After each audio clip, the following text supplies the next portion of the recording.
காலுக்காகவும் கோரிக்காகவும் பெரிய பணக்காரவங்க. அவங்க வீட்டுல சோனா குருவி வேலை செஞ்சுக்கிட்டு இருந்தது. சோனா, டிஃபன் ரெடி ஆயிடுச்சா? ரெடி ஆயிட்டா சீக்கிரம் எடுத்துக்கிட்டு வா, நான் தோட்டத்துக்கு போக நேரம் ஆகுது. காலுக்காக இப்படி சொன்ன உடனே சோனா குருவி டிஃபன் எடுத்துக்கிட்டு ஆளுக்கு வந்துச்சு. டிஃபன் வந்த உடனே காலுக்காக அதை அவசர அவசரமா சாப்பிட்டது.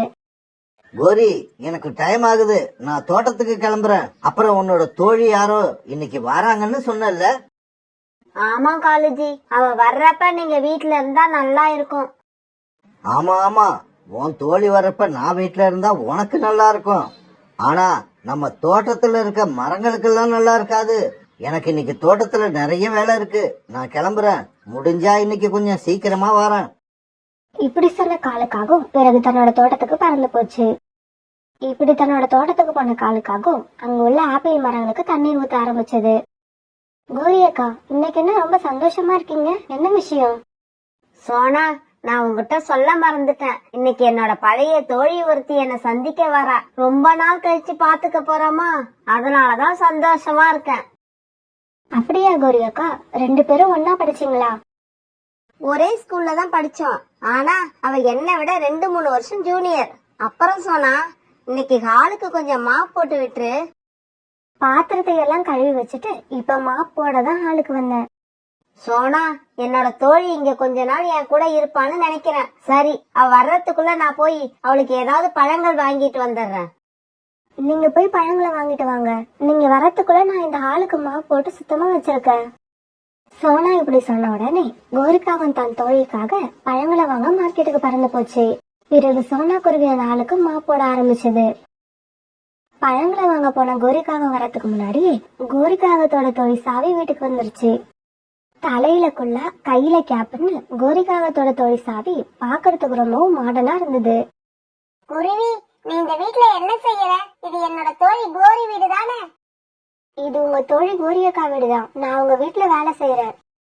என்னோட தோழி கோரியக்கா எங்க? என்ன வீட்டுல இருந்து வரவேற்கிறத விட அப்படி என்ன முக்கியமான வேலை? சாவி மேடம், அவங்க உங்களுக்கு பழங்கள் வாங்கறதுக்காக தான் மார்க்கெட்டுக்கு போயிருக்காங்க. இதோ இப்ப வந்துருவாங்க. நீங்க என்ன சாப்பிடுறீங்க? ஹாட்டா வேணுமா இல்ல கூலா வேணுமா? எனக்கு கூலாவே ஏதாவது கொண்டு வந்து கொடு. சாவி இப்படி சொல்ல பிறகு சோனா குருவி ஃப்ரிட்ஜ்ல இருந்து கூல்ட்ரிங்க்ஸ கொண்டு வந்து கொடுத்தது. இதே சமயத்துல கோரிக்காவும் பழங்களை வாங்கிட்டு வீட்டுக்குள்ள வந்தது. ரொம்ப நாளைக்கு அப்புறம் பாத்துக்கிட்ட தோழிகள் 2 பேரும் ஒருத்தரை நெஞ்சோட அணைச்சுக்கிட்டாங்க. சாவி, நீ முன்ன விட இப்ப நல்லா ஷைனிங்கா அழகா இருக்க. உன்னோட முகத்தை பார்க்க பளிச்சுன்னு இருக்கு. இருக்க மாட்டேனா பின்ன? நான் தினமும் என்னோட கலர் மாறதுக்காக நிறைய கிரீம்களை யூஸ் பண்றேன். கோரியக்கா, உங்க ஹஸ்பண்ட் எங்க? நான் வந்ததுல இருந்து அவரை பார்க்கவே இல்ல. சாவி, உங்க மாமா ஆப்பிள் தோட்டத்துக்கு போயிருக்காரு. முடிஞ்சா சீக்கிரமா வாரன்னு சொல்லிட்டு தான் போனாரு. வேலை நிறைய இருக்கு போல இருக்கு, அதனாலதான் இன்னும் வரல. கோரியக்கா, உங்களுக்கு ஆப்பிள் தோட்டம் இருக்கா? என்னடி சாவி இப்படி கேட்டுட்ட? எங்களுக்கு ஆப்பிள் தோட்டம் மட்டும் இல்ல, டீ எஸ்டேட்டும் இருக்கு. கோரியக்கா, எனக்கு ஏதாவது வேலை இருக்கா இல்ல நான் கிளம்பலாமா? நீ கிளம்பலாம் சோனா, உனக்கு இப்ப ஒன்னும் வேலை இல்ல. அப்புறம் போறப்ப கிச்சன்ல ஒரு ஹாட் பாக்ஸ்ல உணவு வச்சிருக்க, அதை அப்படியே எடுத்துட்டு போய் நீயும் உன் பையனும் சாப்பிடுங்க. பிறகு சோனா குருவி கிச்சன்ல இருந்த அந்த ஹாட் பாக்ஸ் எடுத்துக்கிட்டு தன்னோட வீட்டுக்கு பறந்து போச்சு. அம்மா, இன்னைக்கு நீங்க வர்றதுக்கு என்ன இவ்வளவு லேட் ஆயிடுச்சு? நான் ரொம்பவும் பசியோட காத்திருக்கேன் தெரியுமா? குக்கு, இன்னைக்கு கோரியக்கா வீட்ல ஒரு கெஸ்ட் வந்துட்டாங்க, அதனாலதான் கொஞ்சம் லேட் ஆயிடுச்சு. சரி வா, நம்ம 2 பேரும் சாப்பிடுவோம். இப்படி சொன்ன சோனா குருவி ஹாட் பாக்ஸ்ல இருந்த உணவை தன்னோட பையனுக்கு கொடுத்துட்டு தானும் சாப்பிட்டுச்சு. மறுநாள் பொழுது விடிஞ்சிச்சு. சாவி, நீ உங்க மாமா கூட பேசிக்கிட்டு இரு. நான் நதி வரைக்கும் போய் கொஞ்சம் தண்ணி குடிச்சிட்டு வந்துடுறேன். நான் வந்ததுக்கு அப்புறம் ஆப்பிள் தோட்டத்தை போய் சுத்தி பார்த்துட்டு வரலாம். இப்படி சொன்ன கோரிக்காகவும் பிறகு தண்ணீர் குடிக்க நதி பக்கம் மறந்து போச்சு. மாமா, இந்த சீசன்ல தான் ஆப்பிள் காய்க்கும்னு கேள்விப்பட்டிருக்கேன். உங்க தோட்டத்தில் உள்ள மரங்கள்ல ஆப்பிள் காய்ச்சி இருக்கா? நம்ம தோட்டத்துல உள்ள ஆப்பிள்கள் எல்லாம் ரொம்ப ருசியா இருக்கும். தூரம் தூரமா உள்ள காட்டுல உள்ளவங்க எல்லாம் நம்ம தோட்டத்துல உள்ள ஆப்பிள வாங்கறதுக்காக அடிக்கடி இங்க வருவாங்க. அப்படின்னா உங்களோட டீ எஸ்டேட்டும் பார்க்கிறதுக்கு ரொம்பவும் அழகா இருக்கும்னு சொல்லுங்க. அத ஏன் கேக்குறீங்க? நம்ம டீ எஸ்டேட்டுக்கு நீங்க ஒரு தடவை வந்தா திரும்ப வீட்டுக்கு வர்றதுக்கு மனசே இருக்காது. டீ எஸ்டேட் அந்த அளவுக்கு குளுமையா இருக்கும். ஆமா, நீங்க எத்தனை நாள் இங்க இருக்கலாம்னு வந்திருக்கீங்க? கொஞ்ச நாள் இருந்துட்டு திரும்பி போலான்னு தான் நினைச்சு இங்க வந்தேன். ஆனா இங்க வந்ததுக்கு அப்புறம் இங்கேயே இருந்துடலாம் போல தோணுது. அப்படியா? தாராளமா இருங்க. இது உங்க வீடு மாதிரி. உங்களுக்கு என்ன வசதி வேணுமோ என்ன கேளுங்க, நான் செஞ்சு தரேன். காலுக்காகவும் கூட இப்படி பேசிக்கிட்டு இருந்த சாவி பக்கத்துல கூட்டிக்கிட்டு இருந்த சோனாவை பாத்துடுச்சு. ஏய் குருவி, நீ இந்த ரூம சுத்தம் பண்ணது போதும். கிச்சன்ல போய் அங்க ஏதாவது வேலை இருந்தா பாரு. சாவி இப்படி சொல்ல சோனா குருவி அங்க இருந்து கிச்சனுக்கு பறந்து வந்துருச்சு. மாமா, நான் உங்க ஆப்பிள் தோட்டத்துக்கு வந்த உடனே எனக்கு அங்க ஒரு ஊஞ்சல் கட்டி தரீங்களா? எனக்கு ஊஞ்சல் ஆடணும் போல ரொம்ப ஆசையா இருக்கு. ஊஞ்சல் தானே, இது ஒரு விஷயமா? உங்களுக்கு ஊஞ்சல்ல உட்கார்ந்து ஆடுறது ரொம்ப பிடிக்கும்னு நினைக்கிறேன். அதனாலதான் இப்படி கேக்குறீங்க. ஆனா பாருங்க, கோரிக்கு ஊஞ்சலை பார்த்தாலே பயம். அதுல உட்கார்ந்து ஆடுனா உடனே வாந்தி எடுத்துருவா. கோரி அக்கா தான் கிழவி ஆயிட்டாங்கல்ல, அவங்களுக்கெல்லாம் அப்படிதான் இருக்கும். ஊஞ்சல் ஆடுறதெல்லாம் அவங்களுக்கு பிடிக்காது. இது கேட்ட காலுக்காகவும் ரொம்பவும் சந்தோஷமா சிரிச்சது. காலுக்காகவும் சாமியும் இப்படி பேசுறது எல்லாம் கிச்சன்ல வேலை செஞ்சுக்கிட்டு இருந்த சோனா குருவி கேட்டுக்கிட்டு இருந்தது. கோரிக்காகத்தோட தோழி சாவி காலுக்காகத்துக்கிட்ட இப்படி பேசுறது எல்லாம் சோனா குருவிக்கு கொஞ்சம் கூட பிடிக்கவே இல்லை. என்ன இது, கோரி அக்காவோட தோழி இப்படி இருக்காங்க? காலண்ணா கிட்டே கோரி அக்காவை பத்தி கிழவி அது இதுன்னு பேசுறாங்க. காலண்ணனும் கொஞ்சம் கூட விவசாயே இல்லாம சிரிச்சுக்கிட்டு நிக்கிறாங்க. பிறகு கொஞ்ச நேரம் கழிச்சு நதிக்கரைக்கு போயிருந்த கோரிக்காகவும் வீட்டுக்கு வர எல்லாரும் வீட்டுல இருந்து கிளம்பி ஆப்பிள் தோட்டத்துக்கு வந்தாங்க. ஆப்பிள் தோட்டத்துக்கு வந்த சாவிக்காகத்துக்கு சந்தோஷம் தாங்கல. இந்த மரத்துல கொஞ்ச நேரம், அந்த மரத்துல கொஞ்ச நேரம், இப்படி ஒவ்வொரு மரத்துக்கும் தாவி குதிச்சுக்கிட்டு ரொம்ப சந்தோஷமா இருந்தது. மாமா, உங்க தோட்டத்து ஆப்பிள் ரொம்பவும் சுவையா இருக்கு. சாவி, உன்னோட வயிறு நிறையிற வரைக்கும் எவ்வளவு வேணாலும் சாப்பிடு. பிறகு கொஞ்ச நேரம் கழிச்சு காலுக்காகவும் கோரிக்காகத்தோட தோழி சாவிக்காகத்துக்கு ஒரு ஊஞ்சல் கட்டி கொடுத்தது. பிறகு ரொம்ப நேரமா அந்த ஊஞ்சல்ல சாவிக்காகவும் ஆடிக்கிட்டே இருந்தது. காலுக்காகவும் ஊஞ்சலுக்கு பின்னால நின்னுகிட்டு ஊஞ்சலை ஆட்டி விட்டுக்கிட்டு இருந்தது. சாவி, இந்த ஊஞ்சல்ல ஆடினாலே எனக்கு மயக்கம் வர மாதிரி ஆயிடும். கோரி, உன்னோட தோழிய பாரு, எவ்வளவு தைரியமா இருக்காங்கன்னு. இன்னும் வேகமா ஆட்டி விட்டா கூட அவங்க பயப்படாம ஆடுவாங்க. ஆமா மாமா, இந்த வேகம் பத்தாது, இன்னும் வேகமா ஆட்டுங்க. பிறகு கொஞ்ச நேரம் இவங்க 3 பேரும் ஆப்பிள் தோட்டத்துல இப்படி ஜாலியா விளையாண்டுகிட்டு இருந்தாங்க. சரி கோரி அக்கா, நாம டீ எஸ்டேட்டுக்கு போகலாம். இங்கேயே இவ்வளவு நேரம் ஆயிடுச்சு. சாவி, நீ மாமா கூட டீ எஸ்டேட்டுக்கு போ, நான் வீட்டுக்கு போக போறேன். இப்ப எதுக்கு கோரி அக்கா வீட்டுக்கு போறீங்க? நான் சோனா குருவி கிட்ட இன்னைக்கு என்ன சமைக்கணும்னே சொல்ல மறந்துட்டேன். அத போய் சொல்லிட்டு அப்படியே ரெஸ்ட் எடுக்க போறேன். எனக்கு இன்னைக்கு என்னமோ உடம்பு ரொம்ப டயர்டா இருக்கு.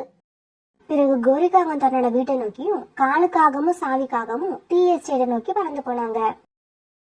கோரி அக்கா, நான் ஒரு விஷயம் சொன்னா நீங்க தப்பா நினைக்க மாட்டீங்களே? சொல்லு சோனா, நான் தப்பா நினைக்கிற அளவுக்கு நீ எதையும் சொல்ல மாட்டேன்னு எனக்கு தெரியும். சும்மா சொல்லு, என்ன சொல்லணும்னு நினைக்கிற? கோரி அக்கா, நீங்க இன்னைக்கு காலையில நதிக்கு தண்ணீர் குடிக்க போனப்ப உங்களோட தோழி நம்ம காலண்ணா கூட தேவையில்லாம சிரிச்சுக்கிட்டு என்னென்னமோ பேசிக்கிட்டு இருந்தாங்க. எனக்கு என்னமோ இது சரியில்லைன்னு தோணுது. சோனா இப்படி சொன்ன உடனே கோரி சத்தம் போட்டு சிரிச்சது. சோனா, என்னோட தோழி நகரத்துல வளர்ந்த பொண்ணு. அப்படிதான் எல்லார்கிட்டயும் சிரிச்சு பேசுவா. இதையெல்லாம் வச்சு அவளை தப்பா எடை போடக்கூடாது.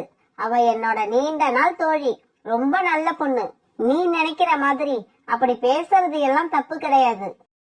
கோரிக்காவும் சோனாவுக்கு இப்படி பதில் சொன்ன உடனே சோனா எதுவும் பேசாம தன்னுடைய வேலைகளை பார்க்க ஆரம்பிச்சது.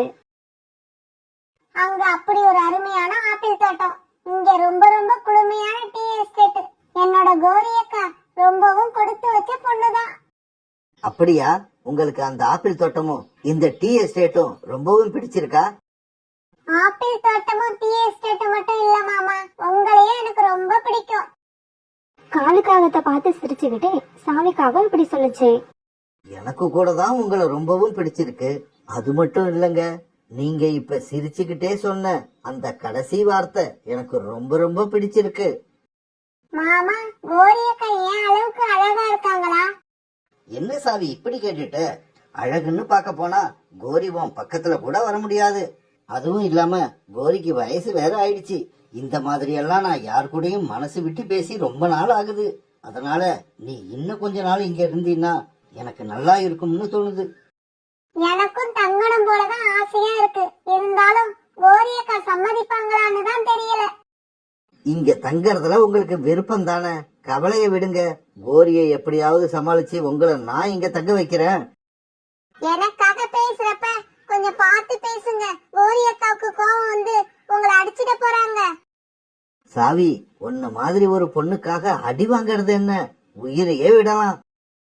பிறகு இவங்க இப்படியே நேரம் போனது தெரியாம பேசிக்கிட்டே இருந்தாங்க.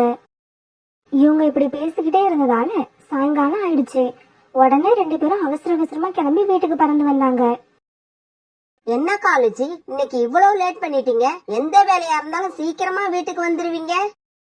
கோரி, டீ எஸ்டேட்ல என்ன பார்த்த உடனே நம்ம கிட்ட வேலை பாக்குறவங்க எல்லாரும் அங்க வந்துட்டாங்க. அப்புறம் அவங்க கிட்ட எல்லாம் பேசிட்டு வர்றதுக்கு கொஞ்சம் லேட் ஆயிடுச்சு. கோரியக்கா, எனக்கு ரொம்பவும் பசிக்குது. சாப்பாடு ரெடியா இருக்கா? சாப்பாடு எப்பவோ ரெடி. நீங்க 2 பேரும் தான் லேட் பண்ணிட்டீங்க. சோனா, எங்க எல்லாருக்கும் சாப்பாடு எடுத்து வை. பிறகு சோனா சாப்பாட்டை எடுத்து வைக்க 3 பேரும் சாப்பிட்டாங்க. 3 பேரும் நல்ல பசியில இருந்ததால சீக்கிரமாவே சாப்பாடை சாப்பிட்டு முடிச்சாங்க. சோனா, உன்னோட பையனுக்கு உடம்பு சரியில்லைன்னு டாக்டர் கிட்ட போனியே, என்ன சொன்னாங்க? மாத்திரை மருந்தெல்லாம் கொடுத்தாங்களா? ஆமா கோரியக்கா, இதோ இங்க இருக்கிற மாத்திரை மருந்து எல்லாம் கொடுத்தாங்க. அப்புறம் ராத்திரியில தூங்காம இருமுகிட்டே இருக்கான்னு சொன்னேன். அதுக்காக இந்த தூக்க மாத்திரையும் கொடுத்தாங்க. சோனா தூக்க மாத்திரை அப்படின்னு சொன்ன உடனே காலுக்காகத்தோட மூளை வேகமா வேலை செய்ய ஆரம்பிச்சது. சோனா, உள்ள போய் எனக்கு கொஞ்சம் தண்ணீர் எடுத்துக்கிட்டு வாயேன். காலுக்காக இப்படி சொன்ன உடனே சோனா தண்ணீர் எடுத்துக்கிட்டு வர வீட்டுக்குள்ள போனதும் காலுக்காக வந்து தூக்க மாத்திரையை எடுத்து வச்சுக்கிச்சு. இது தெரியாத சோனா குருவி மீதி இருந்த மாத்திரைகளை எடுத்துக்கிட்டு தன்னோட வீட்டுக்கு கிளம்பி போயிடுச்சு. பிறகு ராத்திரி தூங்குறதுக்கு முன்னாடி 3 பேரும் பால் குடிக்கிறப்ப கோரிக்காகம் குடிக்கிற பால்ல மட்டும் காலுக்காகம் தூக்க மாத்திரையை கலந்துருச்சு. இது தெரியாத கோரிக்காவும் அந்த பாலை குடிச்சிட்டு நல்லா படுத்து தூங்கிடுச்சு. சாவி, உனக்கு ஒரு விஷயம் தெரியுமா? இப்ப நமக்கு யார் தொந்தரவும் இருக்காது. விடிய விடிய நாம பேசிக்கிட்டே இருக்கலாம். எனக்கு தெரியும் மாமா. நீங்க சோனா கிட்ட இருந்து தூக்க மாத்திரையை எடுத்ததும் தெரியும். கோரியக்காவுக்கு அதை பால்ல கலந்து கொடுத்ததும் தெரியும். சாவி, நான் தான் புத்திசாலின்னு நினைச்சேன். நீ என்னை விட புத்திசாலியா இருக்க. மாமா, நாளைக்கு உடம்பு சரியில்லைன்னு ஆக்ட் பண்ணிக்கிட்டு படுத்தே இருங்க. நீங்க அப்படி இருந்தீங்கன்னா கோரியக்கா கிளம்பி ஆப்பிள் தோட்டத்தை பார்க்க போயிடுவாங்க. நாம 2 பேரும் ஜாலியா வீட்லயே இருக்கலாம்.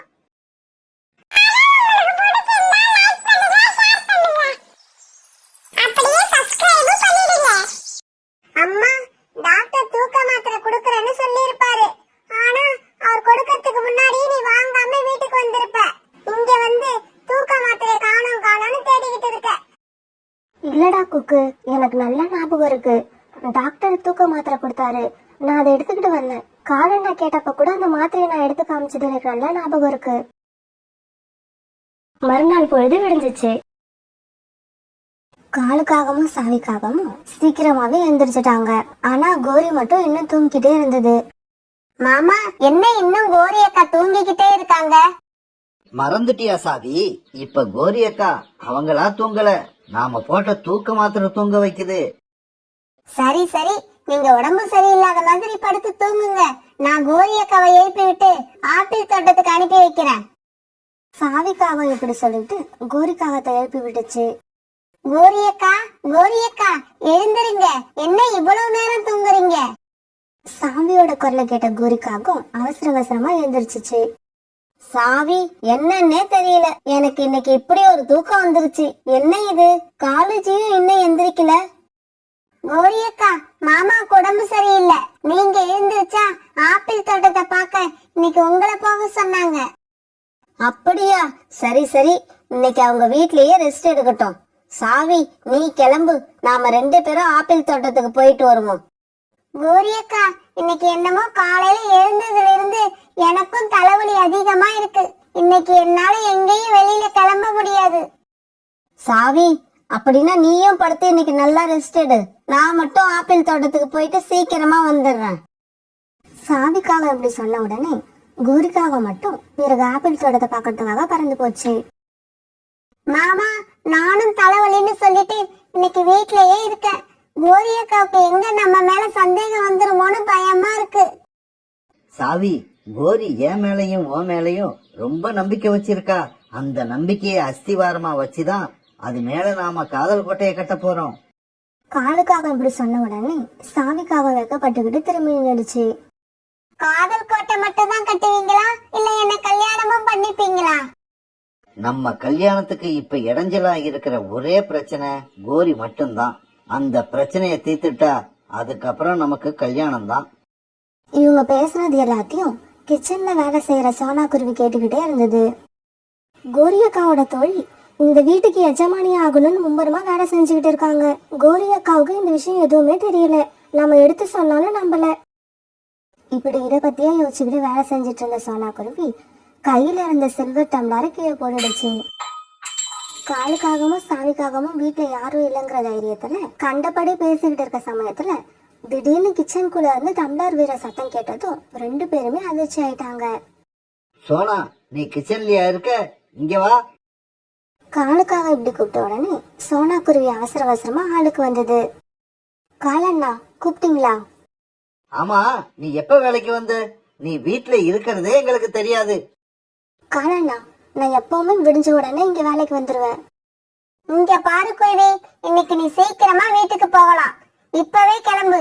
இதுக்கப்புறம் உள்ள வேலை எல்லாம் நானே பாத்துக்கிறேன். நீ நாளைக்கு வந்தா போதும். இருந்தாலும் கோரி அக்கா எப்பவுமே அவங்க வர வரைக்கும் என்ன வீட்டுல இருக்க சொல்லுவாங்க. இங்க பாரு குருவி, நானும் உனக்கு எஜமானி தான். நான் சொல்றதை நீ கேட்டுதான் ஆகணும். இப்ப வீட்டுக்கு போ. நாளைக்கு வேலைக்கு வந்தா போதும்.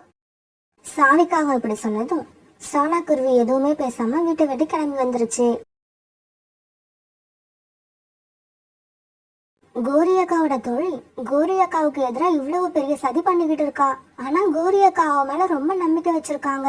இன்னும் ஒரு தடவை ஆப்பிள் தோட்டத்துக்கு போய் கோரி அக்காவை பார்த்து வார்னிங் பண்ணிட்டு போவோம். அதுக்கப்புறம் எது நடக்குதோ நடக்கட்டும். இப்படி யோசிச்ச சோனா குருவி நேரா ஆப்பிள் தோட்டத்துக்கு பறந்து போச்சு. என்ன சோனா, வீட்ல இருந்து சீக்கிரமா வந்துட்ட? வேலையெல்லாம் முடிஞ்சிடுச்சா? பாதி வேலைதான் முடிஞ்சது கோரி அக்கா. மீதி வேலைய உங்க வீட்டுக்கு வந்திருக்கவங்களோட தோழியே பாத்துக்கிறேன்னு என்ன வீட்டுக்கு போக சொல்லிட்டாங்க. கோரி அக்கா, நீங்க என்ன பண்ணிக்கிட்டு இருக்கீங்க? ஆப்பிள் மரத்தை எல்லாம் காவ காத்துக்கிட்டு இருக்கீங்களா? ஆமா சோனா, இப்படி வந்து நாம காவ காக்கலன்னா யாராவது ஆப்பிள்களை எல்லாம் பறிச்சிட்டு போயிடுவாங்க. ஆப்பிளை யாராவது திருடிட்டு போனா பரவாயில்ல, கால் அண்ணனை யாரும் திருடிட்டு போகாம பாத்துக்கோங்க. அதுதான் ரொம்ப முக்கியம். இப்படி சொன்ன சோனா அந்த இடத்த விட்டு பறந்து போயிடுச்சு. என்ன சோனா இப்படி சொல்லிட்டு போகுது? காலேஜியை யார் திருடிட்டு போக போறா? பாவம் சோனா, நம்ம தொழில் சாவி மேல இன்னும் தப்பான அபிப்பிராயமே வச்சுக்கிட்டு இருக்கு. பிறகு சாயங்காலம் ஆன உடனே கோரிக்காவன் தன்னோட வீட்டுக்கு பறந்து போச்சு. காலுஜி, உங்க உடம்பு எப்படி இருக்கு? இப்ப தேவலாமா? இப்ப தேவலாம் கோரி. நீ ஆப்பிள் தோட்டத்துல வேலை பார்த்து ரொம்பவும் களைச்சு போயிருப்ப. அதனால சீக்கிரமா சாப்பிட்டு படு. ஆமா, சோனா குருவி வீட்ல இல்லையா? அதை எப்ப வீட்டுக்கு அனுப்பி விட்டீங்க? கோரி அக்கா, உங்க வீட்ல வேலை பாக்குற அந்த குருவி எந்த வேலைக்கு லாய்க்கு இல்ல. நமக்கு இடைஞ்சல் கொடுக்கதான் இருக்கு. அதனாலதான் நீ போன்னு அதை வீட்டுக்கு அனுப்பிட்டு நானே எல்லா வேலையும் பார்த்தேன். அப்படியா? சோனா என்கிட்ட ரொம்ப நாளா வேலை பார்த்துக்கிட்டு இருக்கு. அவ வேலையில எந்த குறையும் சொல்ல முடியாது. கோரி, சோனா குருவி வேலை பாக்குது பாக்கல, இப்ப அதுவா முக்கியம். நீ சீக்கிரம் சாப்பிட்டு படுமா, உன் உடம்பு ரொம்ப டயர்டா இருக்கும். பிறகு உணவு சாப்பிட்டுட்டு படுக்க போன கோரிக்காகத்துக்கு காலுக்காகவும் பால் கொடுத்தது. அந்த பால்ல காலுக்காக இன்னைக்கு 2 தூக்க மாத்திரைகளை கலந்திருந்தது. பிறகு அந்த தூக்க மாத்திரை கலந்த பாலை குடிச்ச கோரிக்காகவும் தன்னோட கூட்டுல படுத்து நல்லா தூங்க ஆரம்பிச்சது. பிறகு காலுக்காகவும் கோரிக்காகத்தோட தோழியும் தங்களோட கூட்டுல உட்காந்து ராத்திரி பூரா பேசிக்கிட்டே இருந்தாங்க. மறுநாள் பொழுது விடிஞ்சிச்சு. காலுக்காகவும் சாவிக்காகவும் எழுந்திருச்சு ஆப்பிள் தோட்டத்துக்கு போக கிளம்பிட்டாங்க. ஆனா கோரிக்காக மட்டும் தூக்க மாத்திரை போட்ட பாலை குடிச்சதால தூங்கிட்டே இருந்தது. இந்த சமயத்துல சோனா குருவியும் கோரி வீட்டுக்குள்ள வந்தது. சோனா, கோரி நேத்து ஆப்பிள் தோட்டத்துல போய் வேலை பார்த்ததால உடம்பு ரொம்ப டயர்டா இருக்குன்னு நினைக்கிறேன். அதனாலதான் இன்னும் எழுந்திருக்கல. நானும் சாவியும் ஆப்பிள் தோட்டத்துக்கு போறோம். கோரி எழுந்திருச்சா இந்த விஷயத்த சொல்லிடு. இப்படி சோனா கிட்ட சொன்ன காலுக்காகவும் பிறகு சாவிக்காகத்தை கூட்டுக்கிட்டு ஆப்பிள் தோட்டத்துக்கு பறந்து போச்சு. கோரி அக்கா இந்த மாதிரி ஒரு நாள் தூங்கி நான் பார்த்ததே இல்ல. இன்னைக்கு என்ன ஆச்சு உங்களுக்கு? ஏன் இப்படி தூங்குறாங்க? சோனா குருவி கோரிக்காகத்தை எழுப்பி பார்த்தது. கோரி அக்கா, கோரி அக்கா. சோனா குருவி எப்படி எழுப்பியும் கோரிக்காக எழுந்திருக்கிற மாதிரியே இல்ல. பிறகு சோனா குருவி தன்னுடைய வேலைகளை பார்க்கலாம்னு நினைக்க ஆரம்பிச்ச சமயத்துல கீழே கடந்த ஒரு மாத்திரை அட்டையை பார்த்தது. இது நம்ம குக்குக்கு டாக்டர் கொடுத்த தூக்க மாத்திரை ஆச்சு. அன்னைக்கு நாம இதை இங்கேயே விட்டுட்டு போயிட்டோம் போல இருக்கு. அப்படி இருந்தாலும் இதுல 3 மாத்திரை குறையுதே. இந்த மாத்திரைகளை யார் சாப்பிட்டு இருப்பா? இப்படி யோசிச்சுக்கிட்டு சோனா குருவி கிச்சனுக்குள்ள போய் தன்னுடைய வேலைகளை பார்க்க ஆரம்பிச்சது. அன்னைக்கு மதியானம் ஆயிடுச்சு. மதியானம் வரைக்கும் தூங்கிட்டே இருந்த கோரிக்காகும் அப்பதான் தூக்கம் கலைஞ்சு எழுந்திருச்சுச்சு. சோனா, காலேஜியும் என் தோழி சாவியும் எங்க போயிருக்காங்க?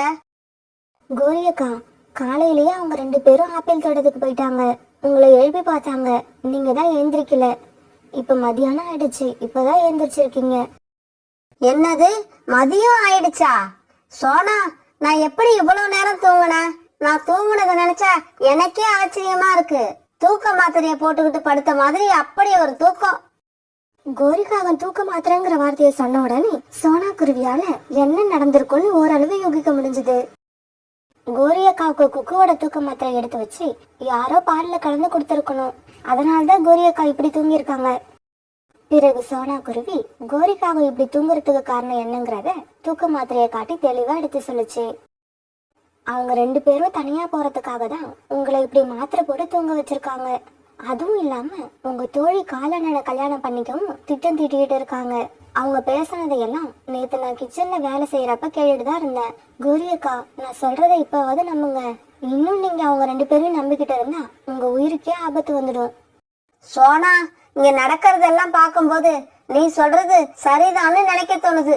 சரிவா, நாம இப்பவே கிளம்புவோம். ஆப்பிள் தோட்டத்துக்கு போய் என் தோழியோட நடவடிக்கை எல்லாம் எப்படி இருக்குன்னு கண்காணிப்போம். கோரியக்கா, கிளம்புறதுதான் கிளம்புறீங்க, வெறுங்கையோடவா கிளம்புறீங்க? கையில கிடைக்கிற ஆயுதத்தை எடுத்துக்கோங்க, அங்க உங்களுக்கு கண்டிப்பா தேவைப்படும். சோனாக்குருவி இப்படி சொன்னதுக்கு அப்புறம் கோரிக்காக ஒரு தொடப்பத்தை எடுத்து தன்னோட ரக்கைக்குள்ள மறைச்சுக்கிச்சு. பிறகு கோரிக்காகவும் சோனாக்குருவியும் என்ன நடக்குதுன்னு கண்காணிக்க ஆப்பிள் தோட்டத்துக்கு பறந்து போனாங்க. அங்க போன இவங்க 2 பேரும் ஒரு மரத்தோட கிளைகளுக்கு இடையில மறைஞ்சிருந்து அங்க என்ன நடக்குதுன்னு பார்க்க ஆரம்பிச்சாங்க. இவங்க இப்படி பாக்குறப்ப தோல் சீவப்பட்ட ஆப்பிள் ஒண்ணு ஹார்ட் ஷேப்ல நறுக்கி ஒரு தட்டு நிறைய கிடந்தது. அது பக்கத்துல காலுக்காகவும் கோரிக்காகத்தோட தோழி சாவியும் உட்காந்து பேசிக்கிட்டு இருந்தாங்க. மாமா, என்ன இது? ஆப்பிள எல்லாம் ஹார்ட் ஷேப்ல கட் பண்ணி வச்சிருக்கீங்க. சாவி, என்னோட இதயத்தை தான் வெளியே எடுத்து உன் கையில கொடுக்க முடியல. அட்லீஸ்ட் இந்த ஆப்பிளையாவது ஹார்ட் ஷேப்ல கட் பண்ணி உன் கையில கொடுப்போன்னு தான் எல்லா ஆப்பிளையும் ஹார்ட் ஷேப்ல கட் பண்ணி வச்சிருக்கேன். சோனா, இந்த மனுஷன் கல்யாணம் ஆகி இத்தனை நாள்ல ஒரு நாள் கூட என்கிட்ட இந்த மாதிரி பேசினதே இல்ல.